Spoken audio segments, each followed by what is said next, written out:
नमस्कार, मैं योगेश राणा।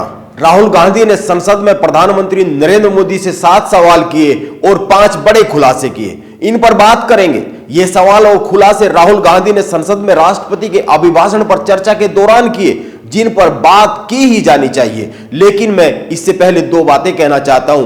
पहली बात, अगर कांग्रेस राहुल गांधी की कई बातों को चुनावी रणनीति का हिस्सा बनाए जो उन्होंने संसद में कही है, तो भाजपा की मौजूदा राजनीति चिंता में आ सकती है।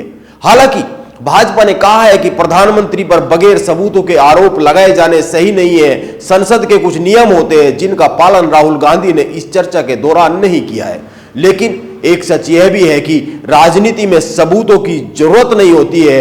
अरविंद केजरीवाल ने अपनी पूरी राजनीति इसी तरीके से खड़ी की है। यहां पर परसेप्शन और सही समय पर सही बात और सही समीकरण ज्यादा महत्वपूर्ण होते हैं, भले ही ये सभी कुछ झूठ पर क्यों ना टिका हुआ हो। और दूसरी बात, देश पर सत्ता में बने रहने के लिए संसद में 272 सीटें चाहिए और ये सीटें केवल विपक्ष की एकजुटता से मौजूदा राजनीति में मिलने वाली नहीं है। ये सीटें जनता के भाजपा के खिलाफ होने पर ही मिल सकती है और खासकर नरेंद्र मोदी के खिलाफ होने पर ही मिल सकती है। लेकिन सबसे बड़ा सवाल तो यह है कि राहुल गांधी के इतने तीखे हमले से भी क्या नरेंद्र मोदी के खिलाफ जनता एकजुट होगी? यह बहुत ही महत्वपूर्ण सवाल है।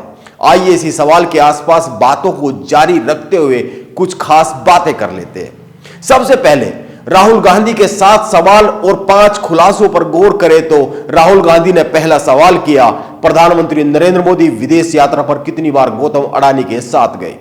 उन्होंने एक तस्वीर भी दिखाई जिसमें नरेंद्र मोदी और अडानी एक ही विमान में सफर करते हुए दिख रहे हैं। हालांकि यह फोटो नरेंद्र मोदी के प्रधानमंत्री बनने से पहले की है। उस वक्त नरेंद्र मोदी गुजरात के मुख्यमंत्री हुआ करते थे। राहुल गांधी के दूसरे सवाल की बात करते हैं। उन्होंने पूछा, ऐसे कितने देश हैं जिन्होंने प्रधानमंत्री की यात्रा के बाद गौतम अडानी को कॉन्ट्रैक्ट दिए। और तीसरा सवाल, अडानी ने भाजपा को पिछले 20 साल में कितना चंदा दिया है, यानी पार्टी को कितना फंड दिया है।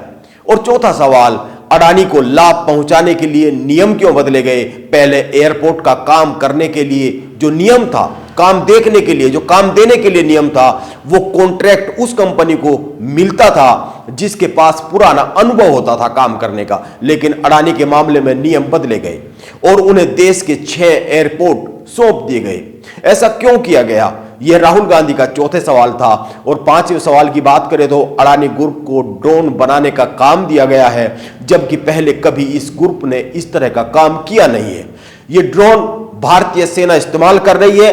अडानी ग्रुप हथियार भी बना रहा है, जबकि ग्रुप के पास ऐसा अनुभव नहीं रहा है। छठा सवाल, अडानी ग्रुप की मदद के लिए सरकार ने LIC और SBI को पैसा उनकी कंपनियों में निवेश क्यों कराया। और 7वां सवाल, राहुल गांधी ने पूछा कि लोग जानना चाहते हैं कि अडानी जिस भी सेक्टर में हाथ डालते हैं इतने कामयाब कैसे हो सकते हैं, झट से वो कामयाब हो जाते हैं, उनकी मदद कौन करता है, यह जनता को जानना है। लोगों ने ऐसे सवाल पूछे हैं राहुल गांधी से भारत जोड़ो यात्रा के दौरान। यह राहुल गांधी ने कहा। यह राहुल गांधी के आरोप और सवाल है, यह कितने सही है या कितने सही नहीं है, इनकी पड़ताल जरूरी है। और इनके सही और गलत का बहुत हद तक तो पता तब चलेगा जब भाजपा या अडानी की तरफ से कोई जवाब आएगा। यह संसद में अपने भाषण के दौरान राहुल गांधी के कुछ आरोप रहे, कुछ सवाल रहे और कुछ ऐसी जानकारियां रही है जो उन्होंने बताई है या फिर सरकार से मांगी है। और इन्हीं को लेकर भाजपा कह रही है कि यह सब कुछ बगैर सबूतों के आधार पर राहुल गांधी ने कहा है। लेकिन जैसा कि मैंने कहा, राजनीति में सबूत कम, परसेप्शन अधिक महत्व रखता है। इसीलिए सवाल यह है कि क्या राहुल गांधी की इन बातों से भाजपा को राजनीतिक नुकसान हो सकता है। आप एक बात पर गौर कीजिए, राहुल गांधी के अलावा किसी भी विपक्ष के बड़े नेता ने, किसी भी विपक्ष की पार्टी ने अडानी प्रकरण को राजनीतिक तौर पर मुद्दा नहीं बनाया है। कोई भी विपक्ष का बड़ा नेता अडानी प्रकरण पर बहुत ज्यादा कुछ बोल नहीं रहा है। अखिलेश यादव, नीतीश कुमार, उद्धव ठाकरे, ममता बनर्जी, KCR, मायावती, शरद पवार, यहां तक कि महबूबा मुफ्ती, फारूक अब्दुल्ला, उमर अब्दुल्ला, कोई इस विषय पर बहुत ज्यादा बात कर नहीं रहा है, इसको राजनीतिक मुद्दा बना नहीं रहा है। विपक्ष के अन्य दल किसी दूसरे ही गणित में लगे हुए हैं। कोई अपने जातीय समीकरण साध रहा है, कोई क्षेत्रीय समीकरण साध रहा है, कोई धर्म की राजनीति के खिलाफ जातिगत गठजोड़ तैयार कर रहा है, लेकिन इस विषय पर बहुत ज्यादा बात नहीं कर रहे। एक बात और ध्यान में रखने की है, इस बार का चुनाव खासकर उत्तर भारत में पूरी तरीके से जातियों की गोलबंदी पर फोकस हो गया है। इसीलिए ऐसा तो हो सकता है कि राहुल गांधी के ये जो हमले हैं, ये जो बातें हैं, इसका फायदा विपक्ष की किसी अन्य पार्टी को अलग अलग क्षेत्रों में चला जाए, लेकिन इसका फायदा राहुल गांधी को कैसे मिलेगा, इस पर तो अभी संदेह है। इसकी कोई बहुत ज्यादा सीधी सीधी समीकरण अभी तो मौजूदा तौर में बनता हुआ दिखता नहीं है, क्योंकि कांग्रेस चुनावी मैदान में उस तरीके से खड़ी होती दिखती नहीं है। यह बहुत ही साफ सी तस्वीर है। और दूसरी बात, मैं ये कहता हूं कि चुनाव केवल विपक्ष की एकता भर से नहीं पलटा जा सकता है। मौजूदा दौर में चुनाव जनता की नरेंद्र मोदी के खिलाफ एकजुटता से पलटा जा सकता है। और अभी तो इंडिया टुडे का सर्वे बताता है कि मौजूदा दौर में 52% लोग ऐसे हैं जो नरेंद्र मोदी को प्रधानमंत्री के तौर पर पसंद करते हैं, और केवल 14% लोग ऐसे हैं जो राहुल गांधी को प्रधानमंत्री के तौर पर पसंद करते हैं। ये बड़ा अंतर है। और मैं कहता हूं कि सर्वे पर अगर संदेह भी किया जाए तो भी यह समाज की एक मौजूदा तस्वीर को तो दर्शाता ही है। इसीलिए राहुल गांधी के सवालों में तथ्यों के आधार पर कितना दम है, यह तो पता नहीं। यह तो तभी पता चलेगा जब इन तथ्यों की पड़ताल होगी। लेकिन राजनीतिक तौर पर तो यह बहुत ही गंभीर बातें हैं, लेकिन इसका चुनावी असर कितना रहने वाला है, यह एक समझने वाली बात है।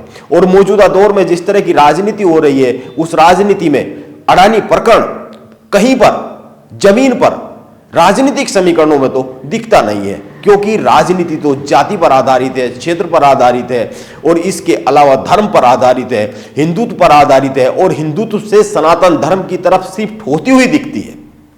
यह एक देखने वाली बात होगी कि राहुल गांधी की यह जो मेहनत है वो संसद में कर रहे हैं, वो जो भारत जोड़ो यात्रा के दौरान 400 किलोमीटर यात्रा करने के बाद कर रहे हैं, यह कितनी चुनावी परिणाम की दिशा में बढ़ेगी, यह एक देखने वाली बात होगी।